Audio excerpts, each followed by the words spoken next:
নাও। তো নমস্কার, আমি তোমাদের রাজুদা পোহটা।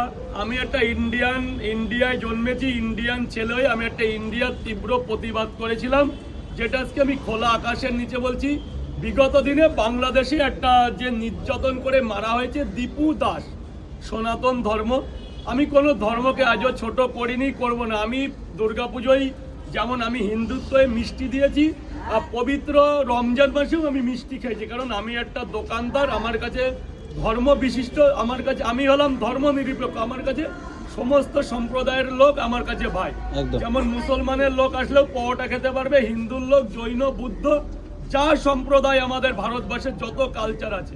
আমি একটাই প্রতিবাদ করেছিলাম যে একে যে এইভাবে হত্যা করে ঝুলিয়ে মেরে পুড়িয়ে দেওয়া, এটা একটা আমার কাছে অস্বাভাবিক লেগেছে। আমি তার তীব্র প্রতিবাদ করেছিলাম।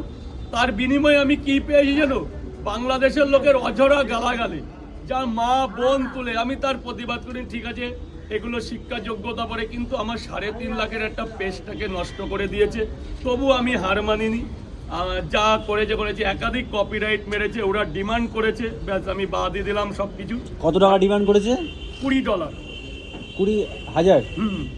$1500। $1500। এবার আমি একটা নতুন করে পেজ করেছি, মানে প্রোফাইল খুলেছি, যেহেতু ওটাই কিছুই হচ্ছে না। তো প্লিজ আমাকে আগের জায়গাটা ফিরিয়ে দাও, যেন এই ভালোবাসাটাই আমাকে দিও, এভাবেই আবার সাপোর্ট করো।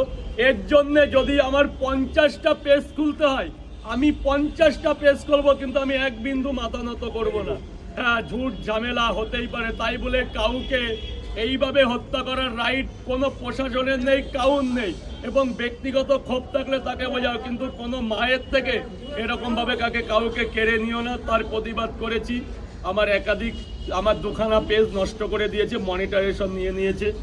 ক্ষুদ্র ব্যবসার মধ্যে দিয়ে একটা সোশ্যাল মিডিয়ায় ছিলাম, নিজেকে একটু তৈরি করছিলাম। আমি ভাইরাল বলে কিছুই না, তবু একটা সোশ্যাল মিডিয়া থাকলে নিজেকে কি সারাদিনের মধ্যে একটা ভিডিও চাললে কি হয়, নিজের আক্ষেপগুলো পূর্ণ করা যায়।